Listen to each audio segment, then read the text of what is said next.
right. Okay, so this is now what we call the Afterburn. We have, I don't know how many more parts we have going. There won't be too many more parts because I think I have only one more section I want to cover before concluding.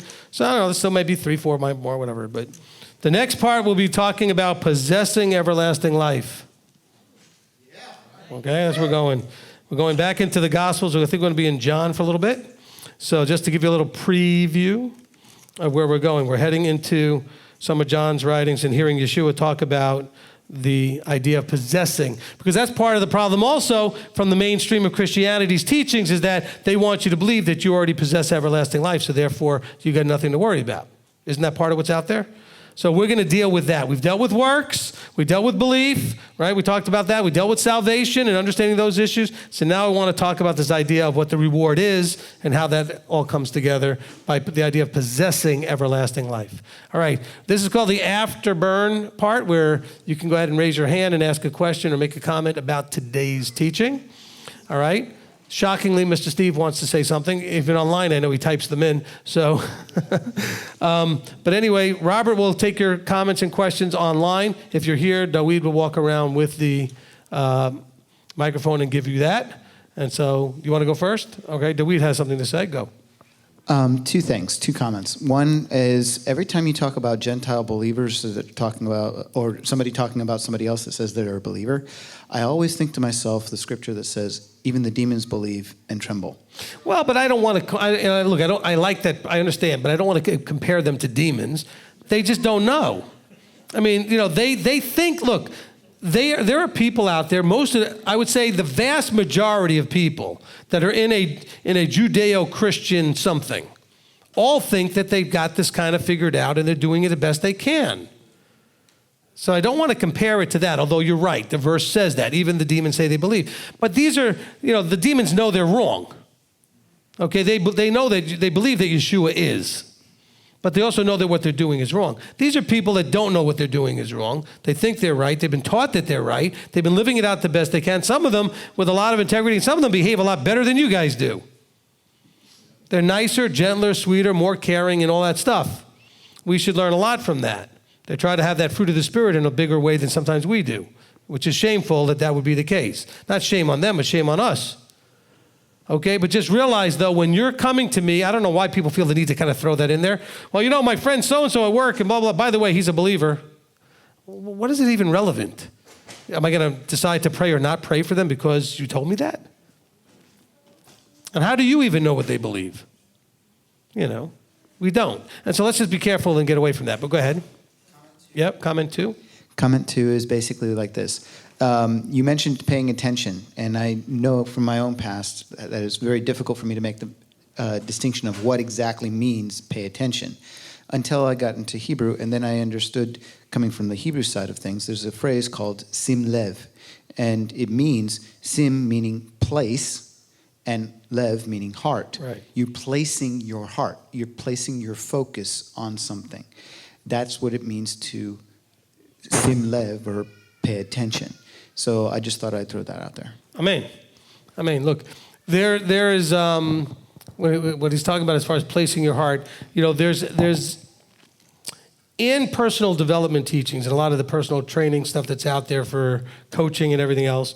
One of the things that I learned in studying all of that is that you generally will find that whatever you're anticipating to happen will happen. So if you come here anticipating receiving something that's going to help you, you'll probably find it. If you come here with a lousy attitude, thinking, I'm going to be bored and this and that, you probably will be. We tend to manifest what it is that we're expecting, our expectations. That's why he tells us to focus our expectations above, to be aware of our expectations. Because we're going to only see what we need to see to prove ourselves right. So if you came here convinced that it's going to be lousy, guess what? You're going to go home convinced it was, even though there was a whole bunch of other people that were convinced it wasn't. And so that's why you can have 30 or 40 people at the same party go home with 15 different opinions of whether it was good or not, or what part of it was good or not, because of what they focused on. Okay, so it's not just what you focus on when you're there, but what's going to affect how you focus when you're there is what you are anticipating. What's your expectation? If you're coming here expecting to receive, open and ready for what, but expecting without framing it to a certain way. In other words, I expect to receive and have exactly a picture of what that looks like. No, just openly expecting to receive. You'll receive. But if you're going to say, I expect to this or this or this, no. Or if you're going to sit here waiting for me to say one thing here or there that you completely disagree with, then as soon as I do, that's all you're going to think about the rest of the teaching. Instead of saying, I'm just going to get through this whole thing and I'm going to be openly waiting for what it was that Abba wanted me to hear. Because there's something going to happen today that I needed. Because that's why I'm here. And so I got to be ready for it. I got to not try to prepackage it or pre-filter it. Just be ready. That's open ears, open eyes. That's being open and ready. Okay, Mr. Steve. All right. That's kind of cool because... You're going to have to talk up. That's kind of cool because two things now. Evelyn never has attended anything but Shalom Feast-wise ever. And so she had told me she had a preconceived idea of what she was expecting. But because I think she listened to me as her father, I said, look, just come and see how it is. So now she's all excited to come to Sukkot. She is very happy with all the people, and I think she made kind of friends here. So that'll be really good for this coming Sukkot for us. Awesome. And by the way, I even saw her outside dancing with the group. I saw that. Yeah? I'll tell you what, doesn't matter that I tell everybody we don't have a place to dance. They found a hallway and made it work anyway. You can't hold those people back. All right. Go ahead. And then you were talking about bursting people's bubbles, so I just wanted to make a comment. It's not that people, I got to write this down and try to read this without. It is not that some can't allow their delusion bubble to pop. It's if it is popped, then they will be forced to address the fact that they are not or have not done anything that would bring them the reward being offered. Then they will have to do something. Amen. Look, the bottom line is, to just go take it one little step further, people are afraid to recognize that they're actually responsible for what they get. It's so freeing and nice. Look, when Christianity, mainstream, was first shared with me, I didn't understand why everybody wasn't, because what could be easier than that? You make an altar call, you claim you believe in this Messiah guy, and boom, you get the golden ticket, it's all done. Why would anybody not sign up for that? Everything that you do wrong, he took it upon himself, and everything that you'd be expected to do right, well, he's going to do that too. So why wouldn't everybody sign up for this? It just didn't make any sense to me that anybody would have a reluctance for this, because it didn't seem like there was going to be a whole lot of effort on my part to do that. See, but the delusion bubble, like Steve was saying, as it gets popped, you realize, wow, it really does matter what I think and the decisions I make and the choices I make and the actions I take, and that I'm responsible. See, we don't want that responsibility. But that's why I had to say over and over again, Yeshua did nothing, zero, that you have to do. I know you didn't hear that your whole life, but he did absolutely nothing that's your responsibility. He only did everything he had to do and did it perfectly, and will continue to do what he has to do. Now, part of what he has to do, and that he did already, made certain things possible now for you, if you do your stuff. So we don't minimize the fact that what he does affects you, because if he didn't, you would have nothing to do anything towards anyway. And so people say, oh, you're turning it into this all about Torah, Torah, Torah, and then you're not, no. Yeshua did what he did to make that doing Torah actually has more value than just the fact that it works. I mean, if you treat people according to Torah, life is better. By the way, you should be keeping Torah even if there was no eternal life, because if everybody did it, well, the world would work better. I mean, even if there was no eternal life. You know, I was reading an article the other day that says that somebody was asking why in Judaism, and not in Judaism, why in the Scripture, in the Tanakh, specifically in the 5 books of Moses, does it never talk about the afterlife overtly? Because he wants us to do what he says because it's right, not because it gets us anything. I thought it was a great answer. Okay, it was just a great answer. You know, the reason, because if you read the first 5 books, you don't hear any mention of an afterlife in any overt way at all. But we're told to keep the commandments. We're told that it brings physical blessing if we were living in the land, etc. There are some hints at the afterlife in there to some degree, prolonging of days and other little phrases. But he wants us to keep this because we love him and we reverence him and because we trust that his way is right, period. It's just right, not because it brings reward. And so that's why I have to say over and over again, Yeshua did not a single thing that you ever need to do. He only did the things that he had to do and the things you can't do. He does not do the things you won't do. What he might do is turn up the fire on you to wake you up to doing the things you won't do, that you need to do. You know, why is he bringing a rod of iron? Because he's going to have to crack some of you in the side of the head to get you out of your stubborn. Because some of you are stuck in that stubborn like a statue, and he's going to have to come over and crack through all that cement in the head and in the heart. Because there's things that you just stubbornly will not do or stubbornly will not stop doing.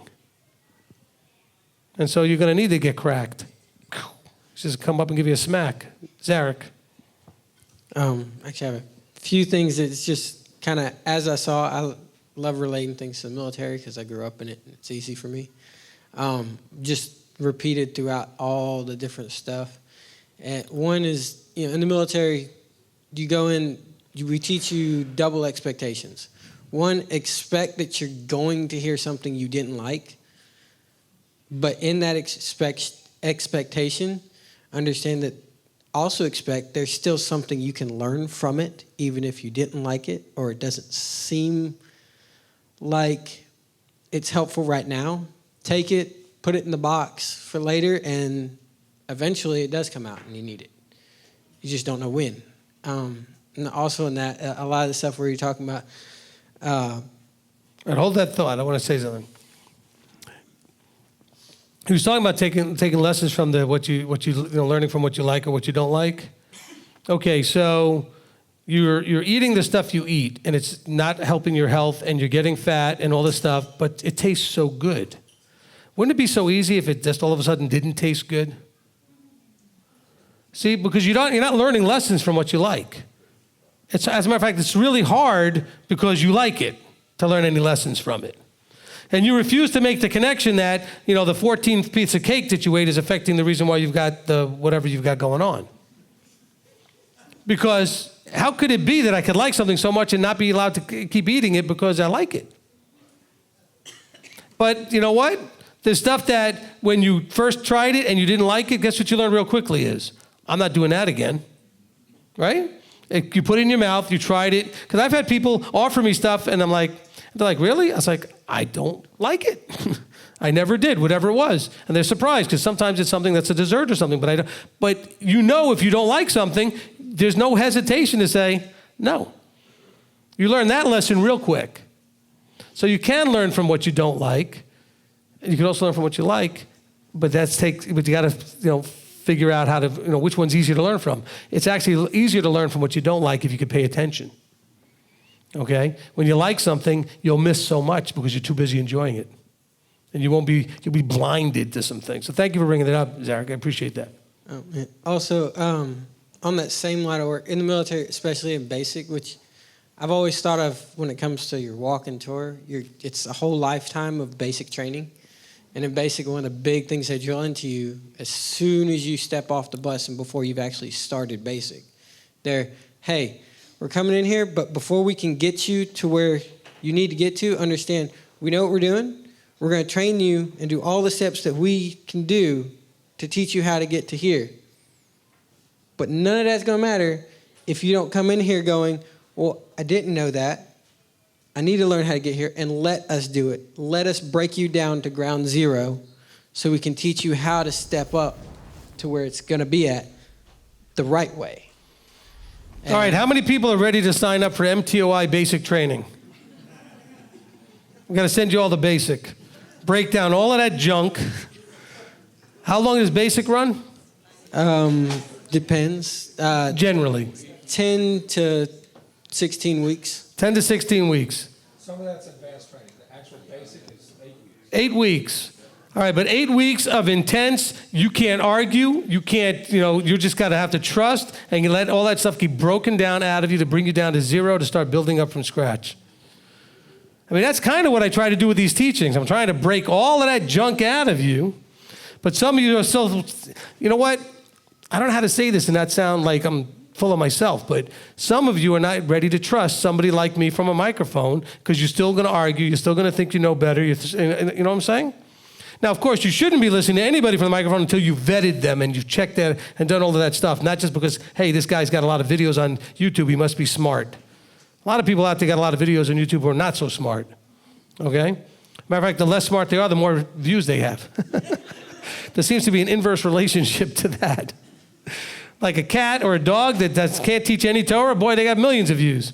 Okay, but anyway, the thing is, are you ready to do what Zarek said, which is to come in and have the person say to you, we know what we're doing, you need to trust that. And if you don't, we're going to force you anyway. So you can learn the easy way or the hard way, but we're going to break through that stubbornness and get you to zero so we could start you off again. But see, that's the whole thing about basic trainings. They have to bring you down to a blank sheet. And they're going to teach you even how to eat. Okay? I mean, they're going to teach you everything, how to sleep, how to make your bed, how to get dressed, how to wash, how to do anything. You have to get started from scratch. Well, guess what? You guys have all been indoctrinated already for so long. How do we get that all torn out? We're going to have to have like a Messianic boot camp. We just have to come there and go through an intense training. We call it discipleship, by the way. There is actually a program called discipleship. We don't have that officially yet, but when we do, but in discipleship, guess what? There's no arguing. There's no debating. You're trusting that that person is going to get you from where you are to where you want to get safely so that you don't hurt yourself or other people. And that's part of the military, right? To get you through the program so that when you come out, you're not going to hurt yourself or anybody else. Okay? Zarek? Yeah, and that was just the last part of it is, like you said, in basic, they tell you, and the reason why we're doing it this way is because we want to make sure that you can do this and make it out alive, but in the selfishness of it, we want to make sure that when you do this in real life, when you're out there standing next to me, if you don't do it right, it might kill me. Yeah. So I'm going to do this because it's going to save your life, yes, but I'm going to do it because it's going to save my life first. Right. But also part of that training comes to the point where it's the same thing with parenting. If you have good parenting going on, sometimes you have time to explain to your child why. Sometimes you need the child just to do or stop doing without explanation. The ever-present because I said so. But you shouldn't have to say those words. You should just say so. And there shouldn't be a need to do the because I said so. Okay? If I say I need you to do this now, just do it. Oh, blah, blah. I don't want to hear blah, blah. Just do it. You don't need to understand now. You can ask me later maybe and I'll explain why it needed to go that way. But sometimes I may just give you something to do to see if you're going to give me blah, blah, blah. And there really isn't any reason just to see whether or not you're going to do it. Are you going to submit? Are you just going to do it because I have the authority to ask you or make you do it? Because he's going to be, that's what's coming. King. All right, king. We haven't dealt with king in a very long time, have we? That total dictatorial authority. Now, it's benevolent, it's loving, it's coming from the creator of all things who loves you more than anyone could ever love you. But he's coming expecting that when he says jump, you say how high. Matter of fact, I start jumping right away asking, is this good enough? Not even going to wait for how high. I'm going to start jumping. You understand? But yet we don't practice that here. We all kind of, and I get a lot of you, not in this room necessarily, but a lot of you, just like the whole world here, whoever it is that actually calls us, they'll call, and I have to ask sometimes, are you taking an opinion poll? I don't do opinion polls. You want counsel? Then I expect that you're going to take that counsel and try to apply it. If you're looking for an opinion, I don't give opinions. Because I take it seriously that if I give you counsel and it's wrong, it's on me. So I'm not going to give you counsel unless I'm very confident in the counsel. And I take that very seriously that I now am responsible for what you do with that counsel. But if you're just calling to take an opinion, looking for somebody who's going to give you an opinion you like, don't call me. Because when I give you counsel, I'm going to have an expectation the next time I talk to you that you applied it. And if you didn't, well, I may start laughing when it blew up in your face. You may already be sheepishly telling me, yeah, it blew up in my face. Okay? You understand what I'm saying? All right, Nate? I was appreciating what he was saying. When I went to basic, I remember showing up there. I had my own set of BDUs. I had maybe not a military pair of boots, but I wanted to already feel like I was a soldier when I got there, so I brought all this extra stuff with me. And boy, did they rip into me, these drill sergeants would. Who do you think you are? It took away all of that stuff. We're going to break you down. We're going to make you leave all that stuff you're bringing with you behind you, and we're going to build you into something new. And when I see how the Father has brought me from point A way back in my early childhood days through all the stuff that I picked up along the way and tried to bring that into this Torah walk, I'm so thankful that now I have leadership that says, no, leave that stuff behind. I'll show you what you can pick up later, but right now leave all that behind you. Let's figure out how to walk this out correctly so that you can be effective in the kingdom so you don't get yourself killed, which we can tend to do, and you don't hurt your brothers and sisters along the way, bringing all that stuff. So leave that stuff behind. So I'm really in for the basic training thing so that we can get beyond ourselves. Good. Listen, when you go into basic training, you're going in as what? A civilian.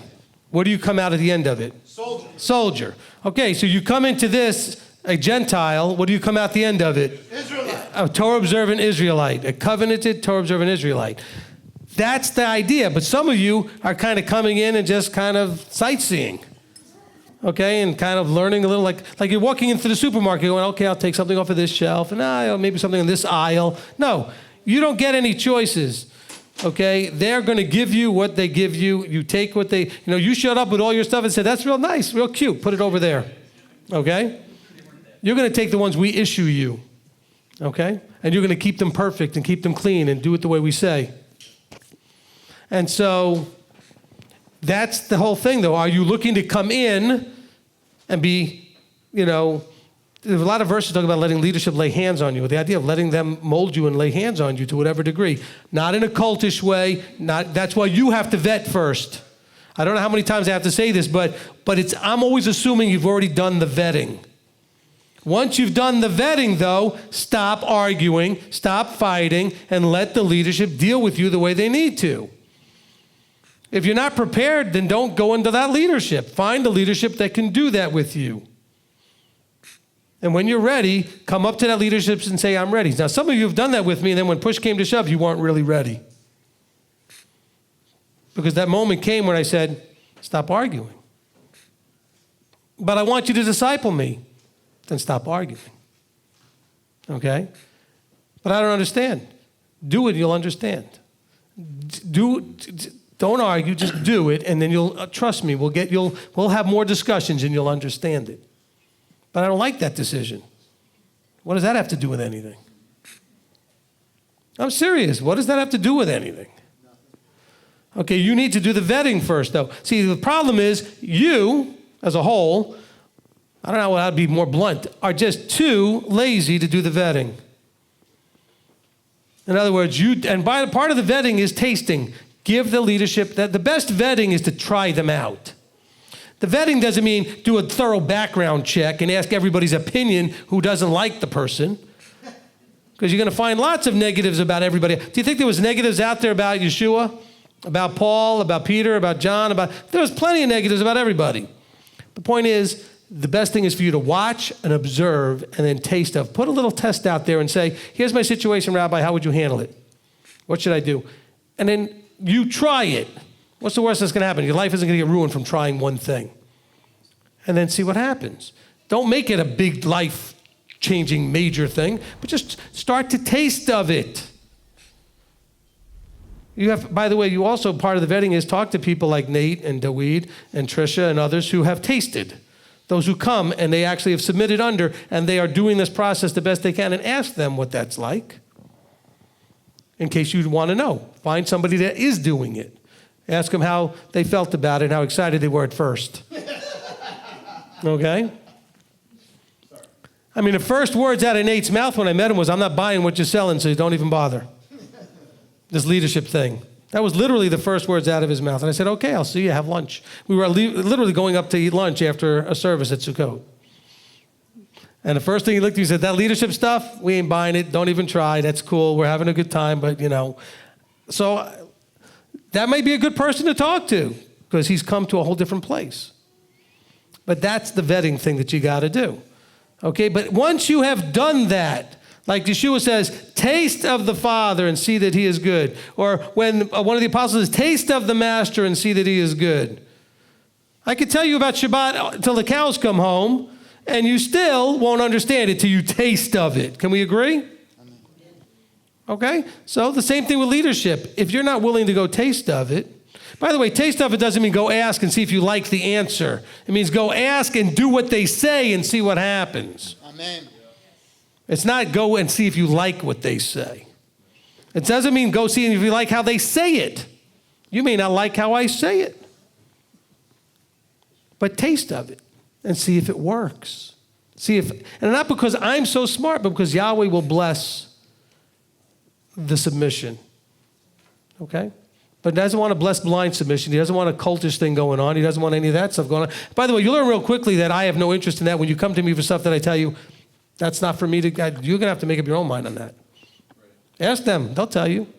So look, I can give you, that I'll give you an opinion on, but that's not a submission thing. That's your choice. You can go this way or this way, and that's up to you.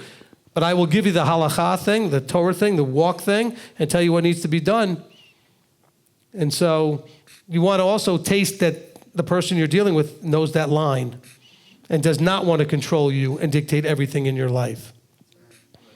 Okay? And there's times when people have come up to you and say things like, why do you let so-and-so do this? Or why are you letting so-and-so get away with that? I said, because I'm not a co-leader. Not for me to make them do or not do those things. Now, if they come to me and ask, and then I give them counsel, now they're going to have to deal with me differently. Because now we have a relationship for that. Is this making sense to everyone? I am at least as concerned as you are about abuse of leadership authority. I promise you, at least as concerned. Ask my wife how many times we talk about how and something will come up and I say, no, I can't do that because it will appear crossing that line. I will not cross that line. Is that clear? Okay? And that's part of the vetting process. All right, where's the mic? Rabbi Tom. Okay, Rabbi Tom, go ahead. Okay. And it is thank 5 you. o'clock, so we're going to try to wrap this up with just a couple of live streams after Rabbi Tom. Okay, I'll be quick. I kind of came in the middle of this discussion, but basic training helps you make the transition from civilian to military life. Now, when we come into Beth Shalom, we also have to make a transition, and that's related to the word transformation. And so Rabbi Steve's teachings and the things that we learn here help us make a transition that hopefully will transform us. And we must be transformed, or else we wash out. If you don't make the rigors of basic training, and they're not always the most pleasant, then you wash out. They send you home. And you won't get in the military again. So we don't want to be sent to back to wherever we came from, whether it's Christianity or wherever it may Anybody be. want to go back? No. Okay, wait, hold on, Rabbi Tom. So if just so you know, you could talk to Rabbi Tom if you want to know what it's like to be in a somewhat Torah-focused, cultish place that will try to control every aspect of your life. All the things you're afraid of, he's been there, he's been in one, and he can tell you whether or not this looks anything like that. Okay? So if you're ever concerned about that, he's been in one of those, and he's here now, and you can ask him. So because some people will be like, oh, well, you don't know what it's like to be under that. He does. This is a big gulp of fresh air compared to what Joanne and I were in. They wanted to micromanage every aspect of your life.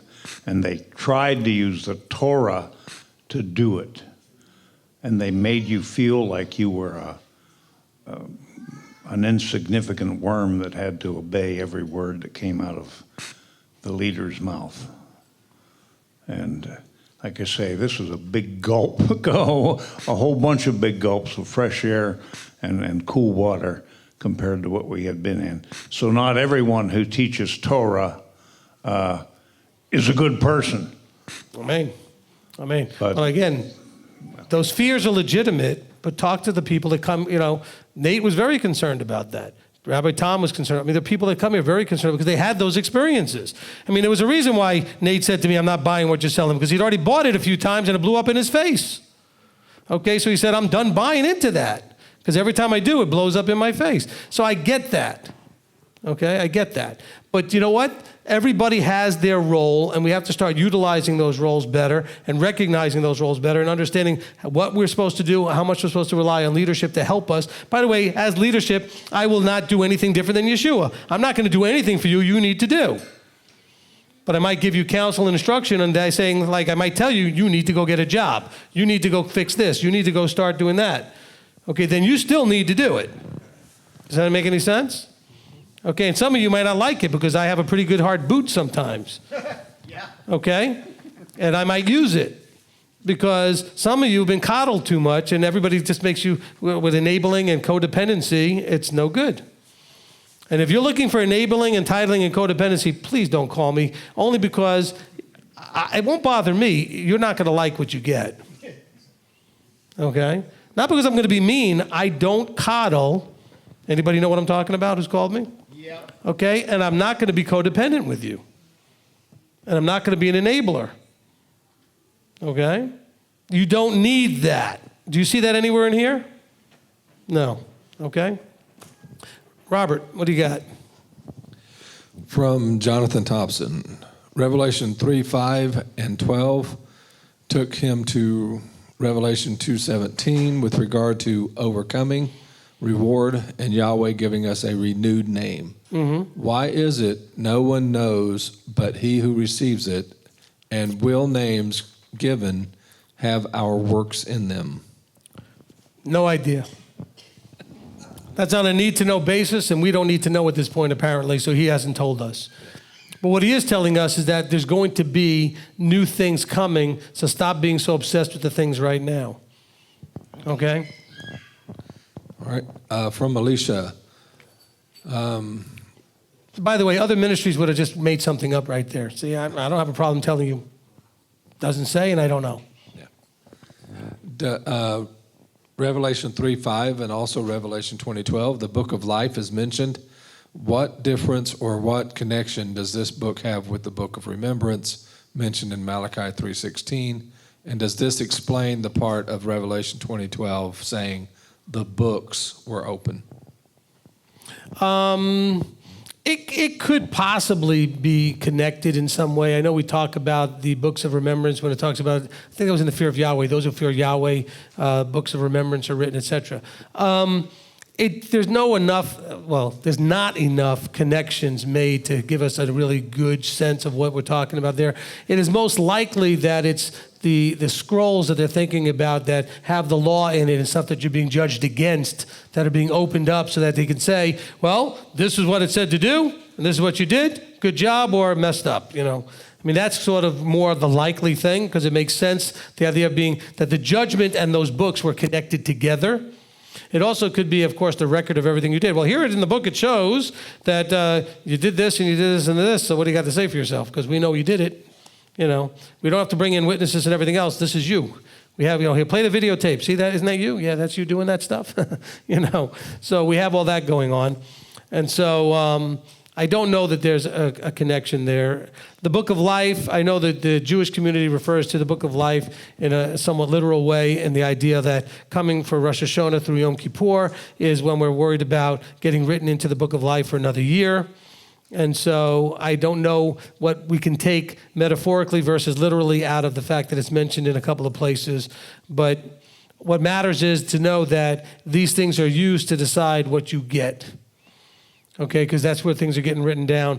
But I think it's clear, the part that we need is that everything we need to know is in this book. And then based on our choices, some of that stuff is getting written down and marked down for us. But worry about this book and what you're doing with it. All right? Anything else? A couple more. Walter Atkins, when you were talking at the end about the 12 gates, where do individuals before Jacob's sons go? Which gate do they enter through? The same problem that you have with those that were born now, that were not born a Zebulun or Issachar or Dan or Joseph or Judah or whatever. They're going to be assigned. Everybody's going to be assigned to the tribe they're supposed to be assigned to. Just like when they crossed the Jordan, they were no longer a mixed multitude. The mixed multitude ended up getting assigned. Okay, so that will apply to everyone before the same way it applies to everyone after. And I've heard you give that answer, but that was quicker than me typing. So, from Nadia, I'm glad to help you out any way I can. I appreciate that. From Nadia, can we explain the meaning of works to others with Bible verses? And she mentions 22:15, meaning, I think she's saying, The answer is no. 22:15, what is the meaning of do falsehood? Okay, no.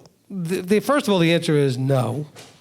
Because you can try. It's not going to work because unless their eyes are open and ears are open, whatever you explain, verses are not going to help. And that used to frustrate me. It doesn't happen as much anymore because probably you're getting most of the phone calls that ask this. But people used to ask me all the time can you give me the verse that will help me with this or that I can help my friend understand that? There are no magic verses. Okay? The verses that answer all that are all in their Bibles. They all have access to them, and they're very obvious and simple if their eyes are open. When yours weren't, you couldn't see it either. Okay, so there's no way that you can punch through that purposefully, like saying, I'm going to show you and see now, and then all of a sudden that opens your eyes. It doesn't work. If he doesn't do it, you can't see it. And so the answer is no. Believe me, I did this teaching twice now in the last 15 years. This is now the third time, okay? The first time I did it was 1 part. The second time was 5 parts. And even though I did 5 parts and went through all of the verses that I went through in those 5 parts, still people were saying I was teaching salvation by works. You cannot punch through what's not, that hasn't been opened, it hasn't been revealed. If their eyes have not been opened, they can't see it. By the way, I find that incredibly encouraging and not discouraging because it proves the book true when the book says that they can't see if they don't have eyes to see. But we want to read into it that they're choosing not to have eyes to see. No, to go back through the Father and the Son teaching where it says he has to give them eyes to see. It's not because of their choice that they can't see. That's why, contrary to everybody's thinking that I hate Christians and pick on Christians, no, it's not their fault until he opens their eyes, they can't see. I don't like the system that is just indoctrinating them more and more into staying in that place. Okay, the system wants them to be stuck in that wrong thought process. So I have a problem with the system. But so for you, anybody who's asking, no, there are no verses that will fix the problem of people seeing works correctly, salvation correctly, Torah correctly, any of it. It doesn't matter. They can't. It doesn't matter when you show them Peter, with his vision. Although somebody the other day called up and talked about Paul. I said, no, it was Peter. And then Robert took that call. I was like, they got the wrong person.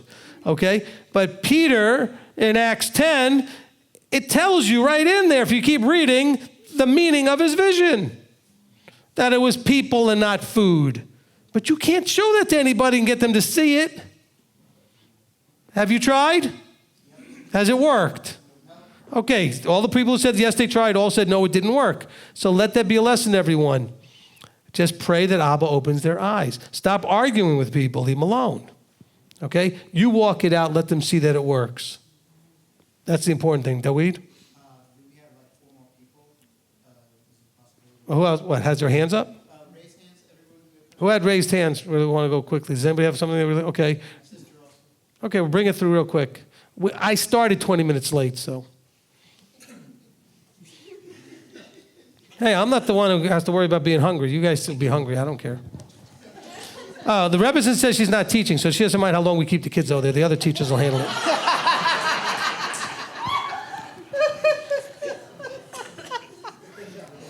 And I don't have Richard in the front going like this. Do you know when I first started doing this, I worked at a congregation as the Torah teacher, and I had 20 minutes. Could you imagine? I had 20 minutes. And a guy sat in the front row, literally pointing at his watch after I passed the 20-minute mark. I looked at him like, you kidding me? I'm just getting rolling. The Afterburn, my single answer to a question, the Afterburn goes 20 minutes. All right. Go ahead, Wayne. What? I've heard you say it many times before that we know exactly what we're going to get. You know, we know what we're going to get when we get there. But the factor that's missing, the simplicity of it, is the first thing he did, first thing he said when he brought us out, is to teach us to fear him. We don't have that aspect of fear the way he meant it. And, you know, if we can think about it this way, when we stand before him, I dare say there are probably going to be millions who die from fright. They're going to drop dead because they know exactly what's coming. Mm-hmm. You know what I'm saying? That's where the weeping and gnashing So of if teeth we can comes. learn to Yeah. have that healthy fear as we walk this thing out, and you know, learn to be kind and gentle with each other, and all the things that we need to do. You know, these mechanics are really easy, but you know, if we just do that one thing, that the fear, have that fear factor. You know, are we doing this thing right?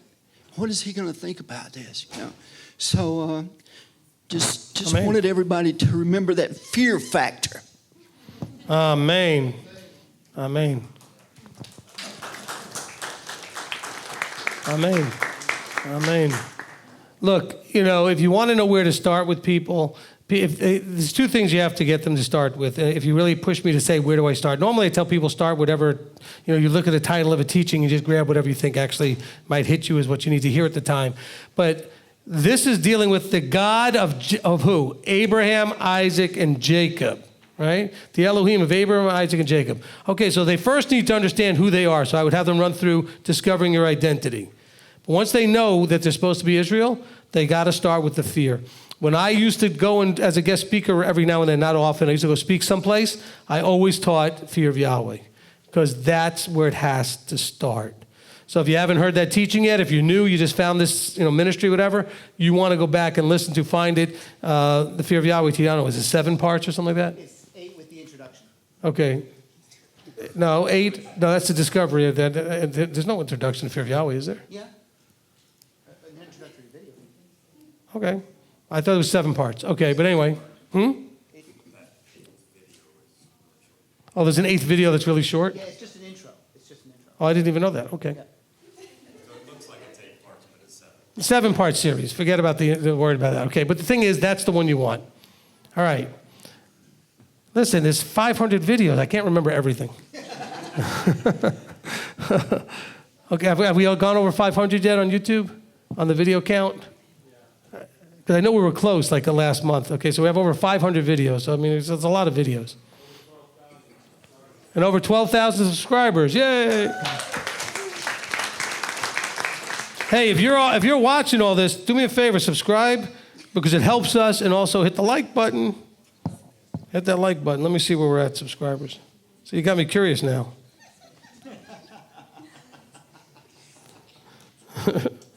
At 12,345. It's pretty good. Okay. Sarah Beth, we've been stalling so that we could avoid your question. No, go ahead. I wanted to just confirm what you said. I came today with a question that had been nagging me all week, and I actually got it. I was actually expecting, like, Rabbi's not going to talk on that subject. And during prayer time, I felt like I got my answer. Good. Which you still weren't talking about the subject, but I still felt like I got my answer. But Well, that's good too. One less question you'll ask me later. no, I'm still going to discuss it with you. Listen, I had hope. You know what I'm saying? All right. The question from the teaching is, and I'm sorry if this is a interesting question, but seemed like it was something deeper. He talks about he is the one that opens doors and no one shuts. And then later in the following section, he says he knocks on the doors. Is there a connection there? Well, I mean, there are two different things. I mean, one is when he's opening your eyes and opening your ears, he's knocking, he's trying to get your attention. Remember we talk about disturbing your peace, he pokes you. Okay, that's him knocking, and you can respond or not. But then once he opens the door, he doesn't close the door, you could choose not to go through it. Okay? So he's telling you that once he knocks and you respond, he points you in the direction of an open door, but you got to make choices to get to that open door. Okay? And to go through it. All right. Mr. Steve, again, we started with you, we're going to finish with you. All right. I hope. Oh, yeah. That's true. I hope this comes across right.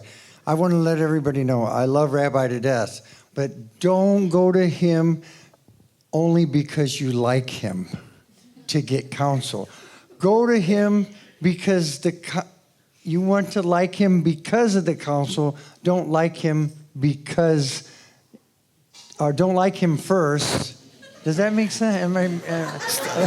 Okay.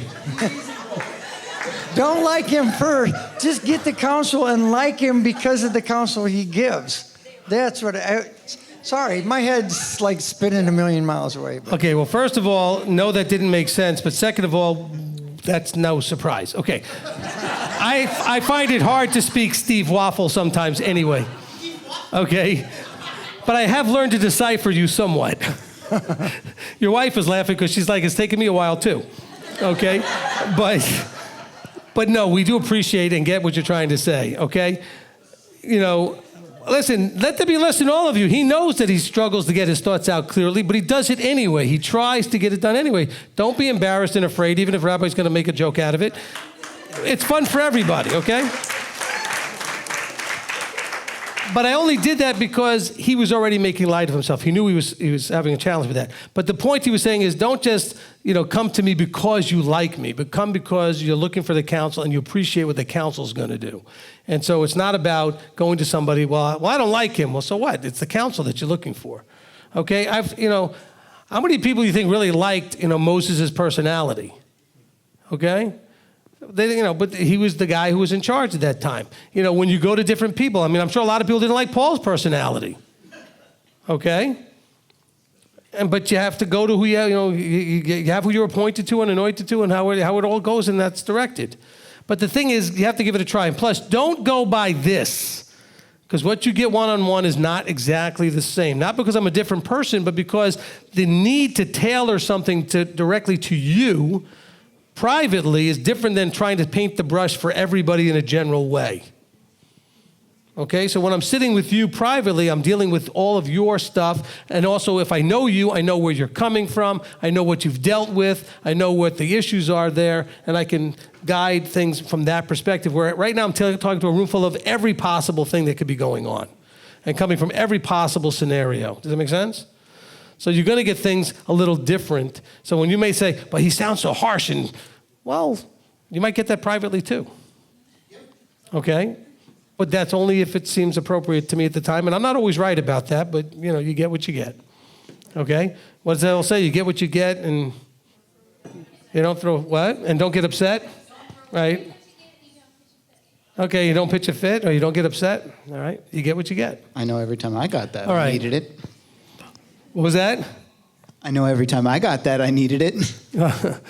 Well, you've got it about as strong as anybody, but that's because you were willing to be available to take that. And so, it's going to be hopefully at the appropriate level of what you need to snap you out of whatever you're in. Okay, if you can snap out of it with gentleness, fine. If you can't, it'll get stronger. That's scriptural, by the way.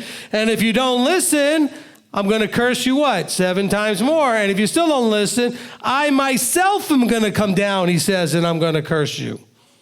In other words, whatever it's going to take, whatever escalation level is necessary to wake you up. We read about that today in chapter 3, right? Wake up. Well, sometimes you may need somebody to kind of give you that to wake you up. All right, go.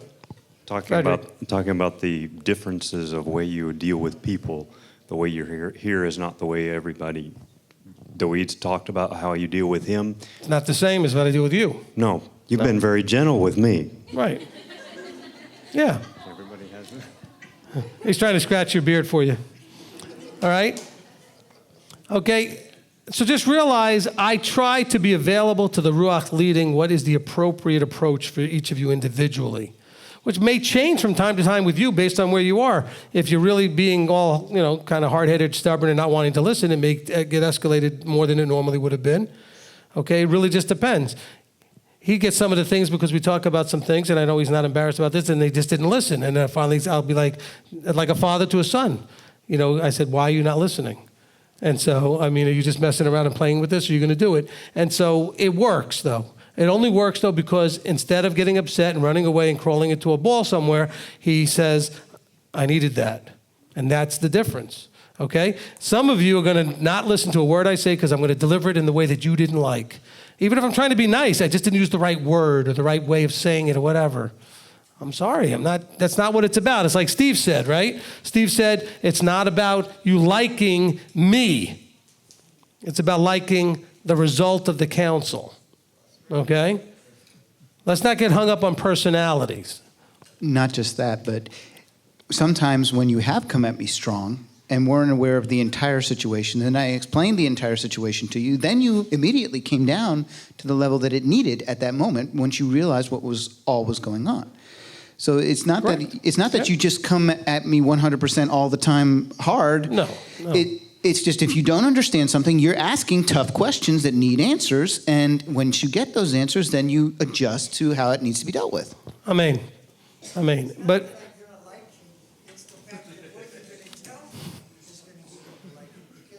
all right, Steve just made an attempt to fix that. No, it's like putting a small Band-Aid on a shotgun wound. Okay, one of the holes is covered. I understood you. Okay, it is almost 5:30. We're done. We good? 3. Shabbat Shalom. Shavua Tov. All right, we love you guys. Have a great week.